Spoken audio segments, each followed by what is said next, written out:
Bienvenidos y bienvenidas a una nueva emisión de Panorama Latam. Mi nombre es Horacio Vera, soy periodista de la agencia CMA y en esta oportunidad contamos con la grata presencia de Javier Timerman, que es socio de AdCap, Grupo Financiero. Hola Javier, ¿cómo le va?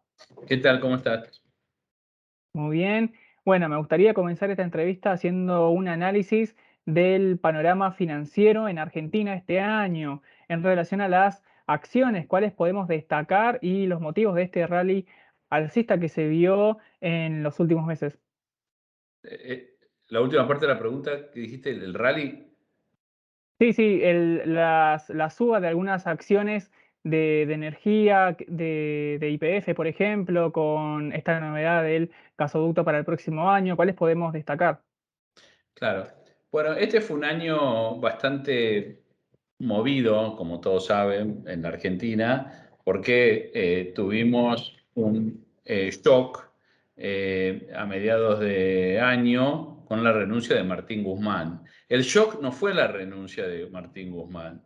Yo creo que el shock fue el estado de las cuentas públicas que salieron a la luz con la renuncia de Martín Guzmán y también un poco la ignorancia o la falta de conocimiento que había dentro del gobierno sobre la situación que estaba ocurriendo en ese momento.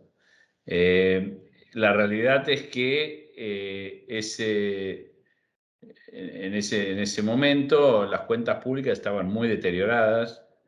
Si revisamos un poco dónde estábamos parados, vemos que prácticamente el Tesoro no tenía plata en el Banco Nación para financiar sus actividades, que el Banco Central estaba ya casi excedido de mandar plata por normas internas. El acuerdo con el fondo, no sé si estaba caído, pero iba en ese camino porque las negociaciones entre Guzmán y el fondo, la realidad es que no venían bien para la primera revisión, o creo que la primera o segunda revisión, no me acuerdo, y ya no había reservas en el Banco Central. Entonces, eso es un shock del cual Alberto Fernández parecía no tener conocimiento.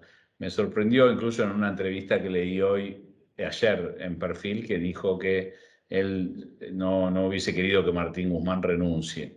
La verdad, no se entiende bien. Bueno, hoy creo que es ese nivel de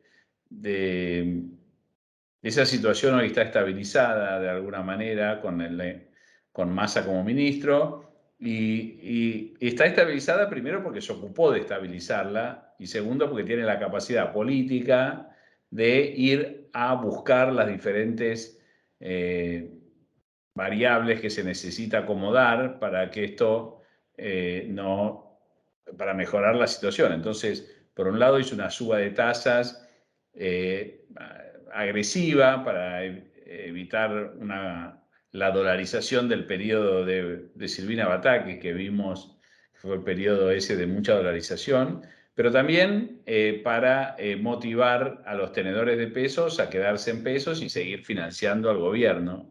Yo creo que ahí se hizo un buen laburo, hubo un creativo desdoblamiento del tipo de cambio con esto de los dólares soja, etcétera, etcétera, que se pudo estabilizar las reservas, buena relación con Estados Unidos, cosa que no había antes. Con Estados Unidos me refiero a todas las instituciones que están en Estados Unidos, no solo el fondo, sino también el Banco Mundial, el Banco Interamericano de Desarrollo, principalmente ellos. Y bueno, se han estabilizado el nivel de reserva, se ha cumplido con el fondo y se está de alguna manera tratando de acordar, ya sea salarios, bueno, acordar, hacer un acuerdo de precios para tratar de reducir la inercia inflacionaria. Yo creo que estas cuatro cosas más o menos se fueron cumpliendo, de donde veníamos es muchísimo, pero falta también muchísimo. Y esto es como haber frenado antes de caer al precipicio. Antes creíamos el coche andaba y estábamos cantando canciones sin entender nada de lo que estaba realmente pasando. Así que yo creo que el 2023 va a ser un año donde los activos argentinos, yo no creo que haya mucho cambio sobre lo que vimos este año, para la segunda mitad de este año, respecto hacia dónde vamos, cómo vamos, etcétera, etcétera. Tal vez haya alguna sorpresa aquí o allá. Creo que va, pero creo que los activos, ante esta estabilidad, las elecciones, la posibilidad también de que haya un cambio que para los inversores puede llegar a ser positivo en términos políticos, me parece que va a ser un buen año para los activos argentinos. Pero de todas maneras, mucho, y repito, mucho va a depender de lo que termine pasando mañana y los próximos días con la Reserva Federal. Eso es muy importante. Así que estamos ante un montón de cosas. Javier, hablabas sobre una entrevista que le hicieron a Alberto Fernández, donde él destacaba el papel de Martín Guzmán, y en ese mismo reportaje él habló sobre la unificación del tipo de cambio. Vos recién calificaste como creativo el desdoblamiento con este nuevo dólar soja y los distintos tipos de dólares que se presentaron en este segundo semestre. ¿Vos ves posible una unificación del tipo de cambio para el próximo año? ¿Qué podés esperar en un año electoral, además? Yo creo que mucho va a depender vuelvo a insistir, yo creo que mucho va a depender de cómo la Reserva Federal termina actuando, porque eso puede ser una anclita, no un ancla, pero una anclita sobre muchas variables, ¿no? De repente hay mejor predisposición a invertir, pueden llegar más dólares, hay un cambio de clima si cambia el clima de la Reserva Federal, que de alguna manera va a ir impactando en todos los bancos centrales, no solo de la región, sino Europa y Asia. Entonces es importante eso. Pero si no,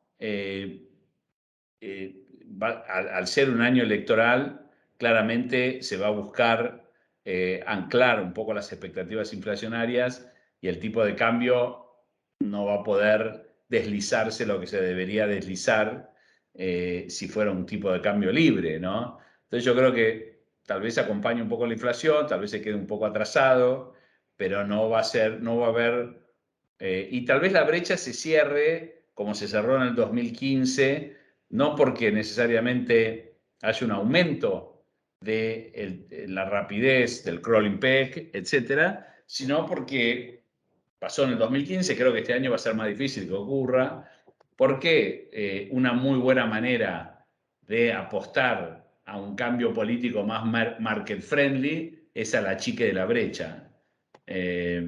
Entonces, eh, eh, creo que va a venir por ese lado, pero no creo que el gobierno tenga la fortaleza política para jugársela demasiado y liberar el tipo de cambio o hacer un plan de estabilización que incluya una liberalización del tipo de cambio. Es una apuesta arriesgada. Puede pasar, puede pasar, puede pasar que en marzo, abril, mayo, Massa decida, bueno, acá voy por todo y haga algún tipo de acuerdo de plan de estabilización que incluya las típicas variables. Ayer también había otro reportaje en el diario Alevi Sheyati, y lo que él dice que hay que hacer es lo que dicen todos que hay que hacer, no hay diferencia. Si vos hoy en día lo sentás a Massa en una oficina y decís, che, si vos asumís como presidente no sé, el año cuando haya elecciones, el año que viene, ¿qué haces? Te dice cuatro cosas. Le preguntás a Larreta lo mismo. Todos te dirían lo mismo. Así que es más sobre la capacidad de poder hacerlo que sobre lo que hay que hacer. Ujú. Y en línea con las promesas de eliminación de retenciones, por ejemplo, hay muchos dirigentes de la oposición que están prometiendo al sector agropecuario que se eliminen las retenciones y esto es un punto bastante polémico para el gobierno porque no va a tener como la base de dónde sacar la fuente principal para sus reservas. ¿Vos esperás eso para el año que viene con un potencial triunfo de la oposición? Y si sucede eso, ¿de dónde el gobierno, o mejor dicho, el Estado argentino podría tomar los dólares para fortalecer sus reservas? Mira, el gobierno de Cambiemos, ¿por qué fracasa? Yo no soy un gran economista, no soy ni siquiera economista. Eh, ¿Por qué el gobierno de Cambiemos fracasa? ¿O por qué empiezan los problemas? O sea, fracasa me refiero a que no puede ser reelegido después de la gran victoria del 2017, donde ellos ganan electoralmente casi en todo el país. Provincia de Buenos Aires, Córdoba, Santa Fe, todo. Y sin embargo, un año, menos, 6 meses después, tienen que ir al Fondo Monetario Internacional. ¿Por qué? Porque se quedaron sin financiamiento. ¿Por qué quiebran las empresas? ¿Por qué hubo crisis de las hipotecas en Estados Unidos en el 2008? Por el leverage, el apalancamiento. Al país le pasa lo mismo. De repente te quedas sin plata. Y si te quedas sin plata y son dólares lo que necesitas, es muy difícil salir de eso. Y yo creo que esa lección ellos la aprendieron. Entonces, lamentablemente en Argentina, a pesar que tenemos muchísimos problemas económicos, sociales, los candidatos, ya sea del gobierno o de la oposición, no son claros respecto a lo que quieren hacer. No son nada claros. Entonces te dicen, yo quiero reformas estructurales. No sé lo que significa eso. Una reforma estructural puede ser confisco toda la propiedad privada. Es una reforma estructural. Otra reforma estructural puede ser, como dice mi ley, incendio el Banco Central. Es una reforma estructural. Entonces, estamos muy cerca de las elecciones, hay una crisis, y sin embargo es imposible sacarle a un político una idea. No te dicen nada. Entonces, lo que digan hoy, así sueltamente, no, porque las retenciones tienen que bajar. ¿Y cómo vas a financiar eso? Ah, reformas estructurales. Es todo juego de palabras. Entonces, la realidad es que los argentinos no exigimos a los políticos que nos digan lo que van a hacer. No nos importa casi. Votamos contra Cristina o votamos contra Macri y no nos importa lo que va a hacer el otro, el que realmente votamos. Entonces, yo no creo que si Juntos por el Cambio vuelve al gobierno, tengan una política así de deshacerse de ingresos del Estado, porque ya les fue mal con eso. O sea, tenés que tener un plan atrás, porque el crédito aparece y desaparece muy rápidamente. Entonces, yo creo que van a ir más por bajar el gasto que bajar los, eh, los recursos que entran. Eh, Así que me parece que esa lección la han aprendido. Ujú. Y me gustaría ahora consultarte más sobre las políticas que están pensando los distintos partidos para las futuras promesas de campaña. Ya algo hablaste sobre Massa y sobre Larreta, de hecho, ambos coincidieron en un evento organizado por la Cámara de Comercio de Israel. Vos tuviste un paso joven por allá y tal vez habrás observado cómo Israel bajó su hiperinflación en los 80. Me gustaría que me compartas qué medidas se podrían implementar en Argentina para tratar de terminar esta crisis histórica e inflacionaria que tenemos. Claro, hay una gran diferencia entre lo que yo viví en Israel durante esos años, era estudiante universitario y, y viví esa época muy de cerca, incluso estuve involucrado como joven universitario en la política universitaria. Fui vicepresidente de la Asociación de Estudiantes de la Universidad de Tel Aviv. Eh, Así que fui un activo participante de la política israelí en esos momentos, del partido de Shimon Peres, que era el partido que bueno, del primer ministro que estuvo a cargo de estas reformas. ¿Qué pasó en Israel? Israel estaba pasando por un momento muy difícil económicamente porque el 50% del presupuesto israelí hasta el día de hoy tiene que estar dedicado a la defensa y la mayoría de las empresas, la mayoría de la economía en Israel en ese momento estaba en manos de empresas públicas, algunas del Estado, otras del movimiento obrero. Había una CGT muy poderosa, muy, muy poderosa. Y entonces era muy difícil crecer, porque había poca inversión, la inflación iba en aumento, había mucha desconfianza en general. Siempre Israel fue un aliado muy importante de Estados Unidos, entonces uno no sabía que Estados Unidos en algún lugar iba a apoyar a Israel. Pero bueno, ¿qué fue lo que terminó pasando para que este plan, que es el mismo plan que Sheshati habló ayer en el reportaje en La Nación, del que habla Larreta, del que habla Sergio Massa, del que hablan muchísimos políticos? El plan es el mismo, pero hubo dos grandes diferencias con lo que puede pasar en Argentina. Una es que en las elecciones de 1984 salieron empatados los dos grandes bloques, como que Juntos por el Cambio y el Frente de Todos salgan empatados, y ninguno podía hacer una coalición. En Israel no hay un gobierno presidencialista, un gobierno parlamentario, entonces necesitas hacer una coalición de 61 miembros. El Parlamento tiene 120 miembros. Entonces vos necesitas llegar a los 61, con aliados, qué sé yo. Y como la polarización era tan grande, los aliados que podían sumarse a uno u otro frente pedían demasiado, eran religiosos que pedían demasiadas cosas. Entonces, los dos líderes de los dos bloques dijeron: ¿por qué no nos juntamos nosotros? No necesitamos a los chiquitos, hacemos lo que queremos, porque vamos a tener 110 diputados. Y decidieron compartir el gobierno 2 años cada, o sea, compartir el gobierno y que uno sea primer ministro 2 años y el otro sea primer ministro los otros 2 años. Establecieron políticas que este plan de estabilización, un par de cosas más, y se lanzaron. Disculpa.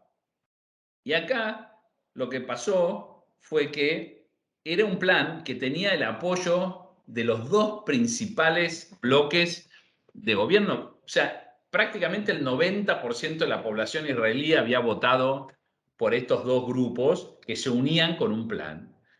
Ese fue el gran éxito. Y después Estados Unidos apoyó.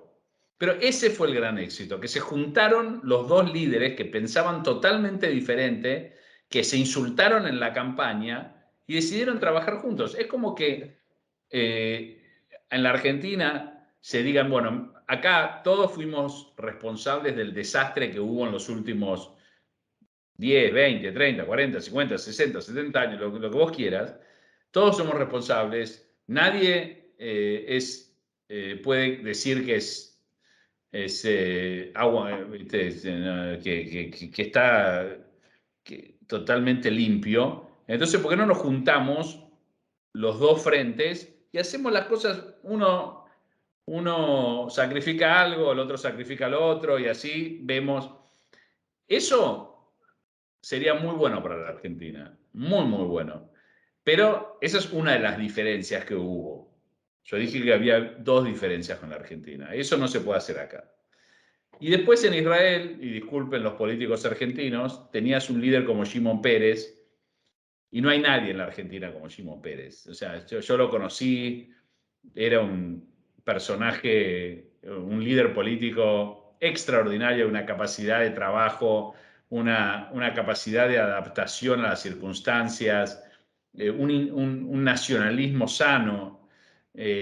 Así que Miren, no sé, si alguno de los oyentes o televidentes o lo que sea, eh, eh, yo recomiendo la serie sobre Shimon Peres que hay en Netflix, que es extraordinaria, y van a ver por qué los países les va bien y por qué hay países que les va mal. Y mucho tiene que ver con el liderazgo. Entonces, el plan es muy simple lo que se hizo en Israel, muy simple. Se liberalizó la economía, se privatizó muchas de estas empresas que estaban en manos del Estado, eh, se, se hizo un acuerdo de precios y salarios, se devaluó la moneda y se quitó la indexación de alguna forma y hubo apoyo de Estados Unidos. Cosas que acá se podrían hacer tranquilamente. Ujú. Y hablaba sobre la polarización, por ejemplo, que reinó en Israel en ese momento, la necesidad que tenemos de que los partidos políticos más fuertes en Argentina traten de sellar acuerdos o responsabilizarse de algunas culpas de años de gobierno que ambos partidos compartieron. Y ahora me gustaría consultarte más sobre la parte regional. Tuvimos elecciones en Brasil hace 2 meses, que es otro país muy polarizado. De hecho, Lula va a tener que enfrentar un país con la mitad de votantes que no lo apoyaron. Perú, que recientemente tuvo un autogolpe de Estado. Me gustaría ahora que reflexiones sobre el Mercosur. ¿Qué necesita este bloque para fortalecerse? ¿Qué pensás sobre esta idea que surgió la última semana de un banco central en común con Brasil, que deslizó Alberto Fernández? ¿Cuál es tu proyección sobre el Mercosur y, bueno, lo que se espera para el año que viene para la región? Sí, no, mira, cuando miro la región, veo, tomemos, bueno, Chile, Perú, Colombia, Brasil y Argentina, porque México es un país extraño, está muy cerca de Estados Unidos y eso le da una ventaja muy, muy grande. México no puede desestabilizarse. Ya pasó un par de veces y no fue bueno. Entonces Estados Unidos mantiene una relación muy cercana, entonces es un caso muy diferente. Entonces, mirando a los grandes de América del Sur, eh, uno ve que tanto en Colombia como en Chile, como en Brasil, hubo grandes polarizaciones, ¿no? En Colombia eligieron a una persona que venía de la guerrilla en un país que sufrió muchísimo la guerra civil en su momento y que no se pensaba que alguien que venía de la guerrilla iba a acceder a la presidencia. Sin embargo, en Colombia, ¿qué pasó? El ministro de Economía que nombró el presidente es un ministro de Economía que ya fue ministro de Economía o fue fue director del Banco Central en gobiernos totalmente pro mercado. Y es una persona totalmente pro mercado que yo conocí y que tengo mucha estima. Y no hay un cambio radical sobre las políticas anteriores. Entonces, nuevamente estamos viendo que los países acceden a consensos internos para llevar adelante mínimas reformas. Entonces uno, cuando termine este gobierno de Petro en Colombia, las reformas que habrán hecho van a ser muy insignificantes respecto a lo que fue el gobierno anterior de derecha, porque los países ven, se dan cuenta que si no muestran una continuidad, no funciona. El mercado les quita el mercado, los inversores, la gente, la gente quiere estabilidad más que nada. Entonces se mueven a pesar que hay cambios de gobierno que parecen tan significantes, en realidad terminan siendo medio insignificantes. Bueno, eso en Colombia. En Brasil hubo una polarización muy fuerte con Bolsonaro, pero la coalición que terminó ganando, la de Lula, incluye prácticamente a todos sus adversarios anteriores. O sea, Fernando Enrique Cardoso y muchos. O sea que si uno considera que Bolsonaro es un fenómeno populista, aislado, tipo Trump, la realidad es que el país votó por la estabilidad también, porque Lula viene acompañado de figuras de la derecha tradicional brasilera, como su vicepresidente. Así que también yo espero, o sea, no, me refiero que espero en el sentido de que creo que la política de Lula va a ser políticas bastante centristas, bastante parecidas a lo que fue su primer gobierno. Eh, Chile, más o menos lo mismo, y realmente es Argentina el país complicado, porque en Argentina no sabes lo que va a pasar, porque la grieta no tolera, como la tolera en Brasil, como la tolera en Colombia, como tolera en Chile. La grieta argentina, nosotros hasta somos originales en eso. No permitimos, vos imaginate que hoy un político tipo, no sé, eh, o Rodríguez Larreta o Bullrich o quien sea de la oposición diga, yo sí soy presidente, creo que hay que terminar con la grieta, así que voy a nombrar opositores a 5 miembros de mi gabinete. La gente no lo vota porque pero este es un kirchnerista, ¿qué quiere? ¿Qué sé yo? Y del otro lado lo mismo. Y eso no pasa en otros países. Pero nosotros estamos, nuestros problemas mucho tienen que ver con la grieta. Y Perú es un caso interesante porque el otro día lo escuchaba, la verdad que esta es una definición, yo no estoy muy de acuerdo con muchas de las cosas que dice Durán Barba, pero le preguntaron por el caso de Perú y dio una explicación extraordinaria. Dijo que la constitución en Perú es totalmente inútil, ridícula para lo que es la política, las elecciones, la capacidad del presidente de gobernar. Ahí puedes sacar a cualquier presidente diciendo que está incapacitado de gobernar y chao, el Congreso lo saca. Terminó pasando con todos los últimos presidentes.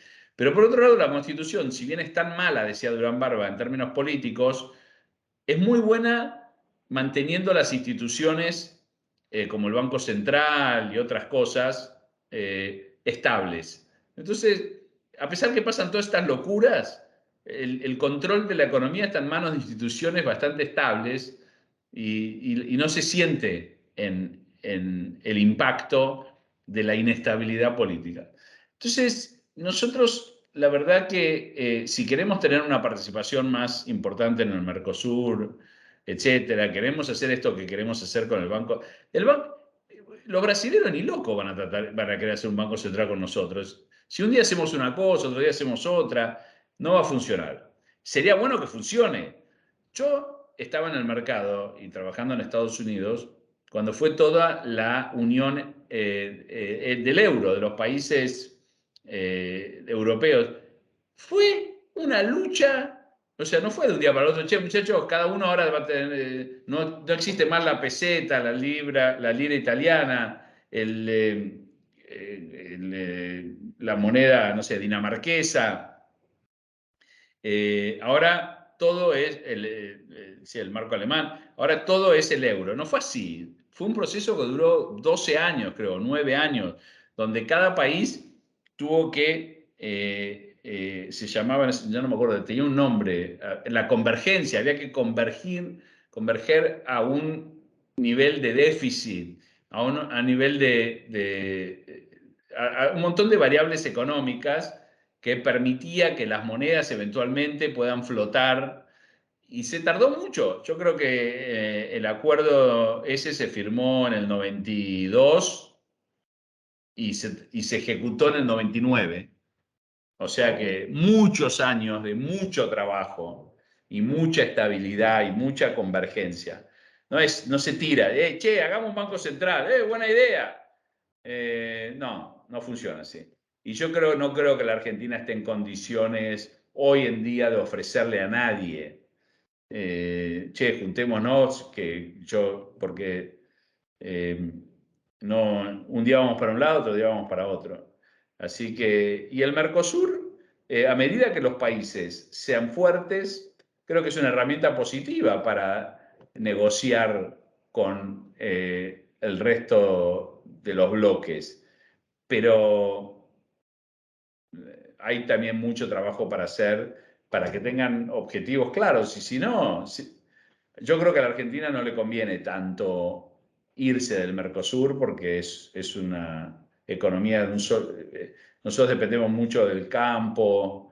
No sé si nos beneficiaríamos tanto de acuerdos bilaterales, pero no es un tema del cual soy experto. Ujú. De todas formas quedó muy claro. Y ¿Eh? bueno, ahora sí, que quedó muy claro toda tu explicación. Y bueno, ahora me gustaría finalizar porque compartiste ya bastante de tus conocimientos, de tu experiencia. Estoy muy agradecido con tu participación aquí, Javier, y esperamos, bueno, contar con vos en el próximo año, que va a ser electoral. Vamos a analizar un poco cuáles van a ser las promesas de campaña y qué se puede esperar para un nuevo gobierno en Argentina. Sí, sí, la verdad que se venía un año interesante. Lamentablemente, no contamos con políticos que nos digan lo que van a hacer. Yo no sé cuál es el plan económico de ningún político argentino. No lo sé. Que Morales es una persona inteligente, a quien conozco. No sé lo que quiere hacer, tampoco sé lo que quiere hacer Horacio Rodríguez Larreta, no tengo idea lo que quiere hacer Patricia Bullrich, no tengo idea lo que haría no sé, se habla de, no sé, de cualquier candidato del Frente de Todos.